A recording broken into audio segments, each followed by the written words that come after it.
చేసావయ్యా. చక్కగా మనకు కావలసినవన్నిటినీ ఆయన ఏర్పాటు చేశాడు. అందును బట్టి నువ్వు కృతజ్ఞతలు చెప్పవా?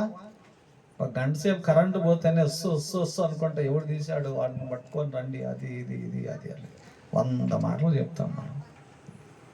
దేవుడు చేసిన మేలును బట్టి, ఇచ్చిన కాపుదల, ఇచ్చిన సహాయం, ఇచ్చిన ఆయురారోగ్యంలో ప్రభువా 2024 సంవత్సరం ప్రారంభం నుండి ఈ చివరి ముందు దినం వరకు నీవు మమ్మల్ని కాపాడావు. నిజంగా నేను సంతోషిస్తున్న ప్రతి కుటుంబం కూడా కృతజ్ఞత ప్రార్థన పెట్టుకోవాలండి. జ్ఞాపకార్థాలు, పుట్టినరోజులు, లేకపోతే ఇంకొక సందర్భాల్లో ఫంక్షన్స్ కాదు, కానీ దేవా నన్ను సంవత్సర కాలం కాపాడావయ్యా, మా కుటుంబాలను కాపాడావు, మా బిడ్డలను కాపాడావు.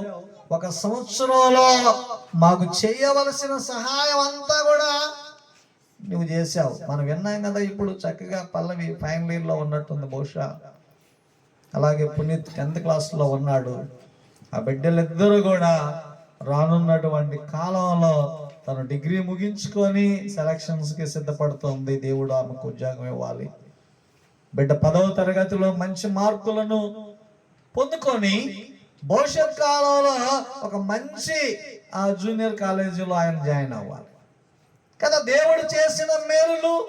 మరొకటి, ఆ పిల్లవాడు ఏ రీతిగానైతే నేను పట్టబోవచ్చు ఉన్నటువంటి చేపలు అక్కడ ఉన్నాయి, దేవుడు నాకు ఇస్తాడు. అందుకనే ఆ పిల్లలిద్దరికి కూడా దేవుడు భవిష్యత్ కాలంలో 2025లో చేయబోతున్నటువంటి ఆ ఉపకారం మేలును బట్టి దేవునికి ముందుగానే కృతజ్ఞతలు. దేవా నువ్వు ఇచ్చావు, ఆమెను అంటాం కదండి, అంటే జరుగును కదా.